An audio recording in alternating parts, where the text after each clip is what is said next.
আসসালামু আলাইকুম দর্শক, স্বাগত জানাচ্ছি নাজমাস কুকিং স্টুডিওতে। আজ আমি রান্না করে দেখাবো 250 গ্রাম চাল দিয়ে 3 লিটার দুধের পায়েস। তো তার জন্য আমি এখানে 3 লিটার দুধ নিয়ে নিয়েছি। এই দুধটাকে আমি চুলায় বসিয়ে দিয়েছি অলরেডি। এখন আমি এই দুধের মধ্যে এই যে চালগুলো দেখছেন, এই চালগুলোকে আমি 10 মিনিট ভিজিয়ে রেখে পানি ঝরা দিয়ে নিয়েছি ধুয়ে। এখন এই ধুয়ে পানি ঝরা দিয়ে নেওয়া চালগুলো এই দুধের মধ্যে দিয়ে দিচ্ছি। এবার এগুলোকে একটু নেড়ে চেড়ে নিচ্ছি। এই দুধের সঙ্গে এই চালগুলো আস্তে আস্তে ফুটতে থাকবে। চুলার তাপটা মাঝারি আঁচে রাখা আছে। এভাবে করে বারবার একটু নেড়ে চেড়ে নিতে হবে, তা না হলে দেখা যাবে যে নিচে লেগে গেছে অথবা এই চালগুলো জমাট বেঁধে গেছে। এবার আমি দিয়ে দিচ্ছি 5টা এলাচ। এলাচগুলোকে আমি একটু মাথা থেতলে নিছি হালকা করে, না নিলেও চলবে, দিয়ে দিলাম। দিচ্ছি কিছু দারচিনিগুলো ছোট ছোট, এগুলো একদম শেষের পথে, তাই এত ছোট, সমস্যা নাই, এগুলি গ্রান বের হলেই হবে। দিচ্ছি 5টা লবঙ্গ। এবার আবার নেড়ে নিচ্ছি। এখন আস্তে আস্তে চালটা সিদ্ধ হতে থাক, তারপরে আমি আপনাদের দেখাবো যে আমি পায়েসটা কি প্রসেসে রান্না করি।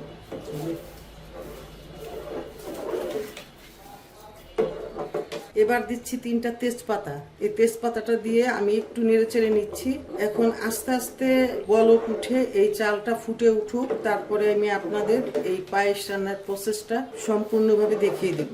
এই পায়েসটা কিন্তু খেতে দুর্দান্ত সুস্বাদু হয়, একদম মুখে লেগে থাকার মতো। মানে আপনি যতবারই খাবেন ততবারই মনে হবে যে এই পায়েসই আমি খাবো, অন্য কোনো পায়েস আর আমি খাবো না, এত টেস্টি হয়। ঠিক আমার মতো করে এভাবে পায়েস রান্না করে দেখবেন যেটা কত মজার হয়।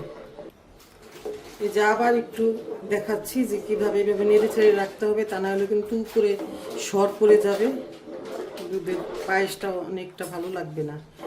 একদম পরিপূর্ণ একটা টেস্টি পায়েস খাইতে হলে এভাবে মাঝে মাঝেই নেড়ে চেড়ে রাখতে হবে নিচ থেকে, যাতে নিচে পোড়া না লাগে এবং পায়েসটা সুন্দরভাবে রান্না হয়। যে মাঝে মাঝে এভাবে করে নেড়ে চেড়ে নেবেন, তা না হলে কিন্তু পায়েসের উপরে সর পড়ে যাবে, পুরা পায়েসটা খেতে আর টেস্ট লাগবে না। তাই এইভাবে করে মাঝে মাঝেই নেড়ে নিতে হবে, অনবরত না নাড়লেও মাঝে মাঝে এভাবে নিচ থেকে নেড়ে নেবেন, তাহলে পোড়াও লাগবে না আর পায়েসটা খেতেও টেস্ট হবে।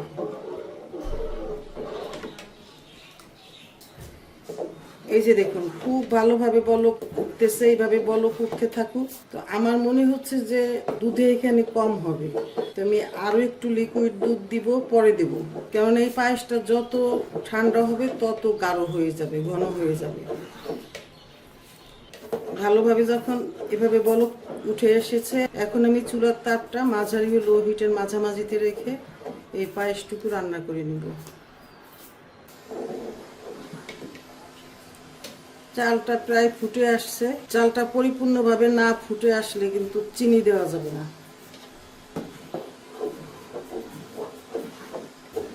চালটা যখন ফুটে আসছে, এখন এর ভিতরে আরো একটু লিকুইড দুধ দিয়ে দিব, তারপরে আমি চিনি দিব পরে। আমি এর মধ্যে যদি চিনি দিয়ে রান্না করে নামাই তাহলে হবে কি, পায়েসটা একদম গাঢ় হয়ে যাবে, একদম ক্ষীরের মতো হবে। আমি ক্ষীরের মতো রাখতে চাচ্ছি না, আমি একটু লিকুইড পায়েস রান্না করতে চাচ্ছি। এই যে আমি লিকুইড দুধ দিয়ে দিচ্ছি, ব্যাস আর দিব না। দুধটা কিন্তু একদম গরম দুধ, মানে ফুটন্ত গরম দুধ দিয়ে দিলাম। ভালোভাবে বলক তুলে নিয়ে আমি এর মধ্যে চিনি দেব। এখন আমি এই তেজপাতাগুলো তুলে ফেলে দিব, আর তেজপাতার কোনো দরকার নেই।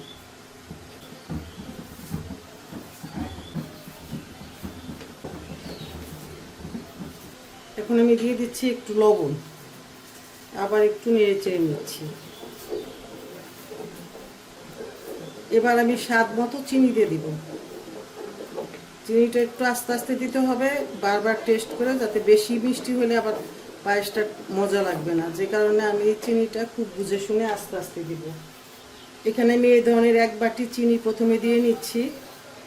এবার একটু নেড়ে চেড়ে টেস্ট করে তারপরে যদি লাগে তাহলে আমি আরও একটু চিনি দিয়ে নিব, আর যদি না লাগে তাহলে আর দিব না। চিনিটা দিয়ে বলক তুলে নেওয়া হয়ে গেল।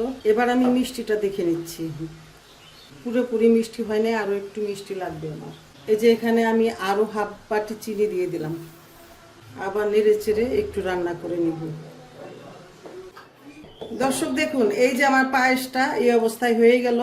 এখন আমি এই পায়েসটাকে সার্ভ করে রাখার পরেই দেখবো যে একদম গরম হয়ে গেছে। তো এই অবস্থাতে আমি চুলার তাপটা অফ করে দেব এবং পায়েসটা আমি একটু আপনাদের বেড়ে দেখাবো যে আমার পায়েসটার কি অবস্থা হলো। এই যে দেখুন, ঘনত্বটা দেখুন, এটা কিন্তু এমন থাকবে না, এটা কিন্তু একটু ঠান্ডা হলে পুরোপুরি অনেকটাই জমাট বেঁধে যাবে। আর পায়েস তো পায়েসই, পায়েস কিন্তু আমি তো আর ক্ষীর রান্না করবো না, তাই না, যে গায়ে গায়ে লেগে যাবে। তো যাই হোক, আমি আপনাদের দেখাচ্ছি বেড়ে। এই যে দেখুন, আমি পায়েসটা এভাবে করে বেড়ে রেখে দিব। এখন এই গরম থাকা থাকা অবস্থায় আপনি কিশমিশ কাজু উপরে ছড়িয়ে দিতে পারেন। আমি কিছু কিশমিশ ছড়িয়ে দিলাম। এখন ঠান্ডা হোক, ঠান্ডা হলে সবাইকে নিয়ে জমিয়ে খাবো। দর্শক, তৈরি হয়ে গেল আমার খুবই মজাদার 250 গ্রাম চাল দিয়ে 3 লিটার দুধের পায়েস রেসিপি। দর্শক, আমার আজকের এই রেসিপিটি যদি আপনাদের ভালো লাগে তাহলে ভিডিওতে একটি লাইক দিয়ে কমেন্ট সেকশনে কমেন্ট করার জন্য অনুরোধ রইল। আর ভিডিওটি শেয়ার করার জন্য অনুরোধ রইল আপনার ফ্রেন্ডস অ্যান্ড ফ্যামিলির মাঝে। এত সময় আমার পাশে থাকার জন্য আপনাকে অসংখ্য অসংখ্য ধন্যবাদ। আপনারা ভালো থাকুন, সুস্থ থাকুন, নিরাপদে থাকুন। এখন আল্লাহ হাফেজ।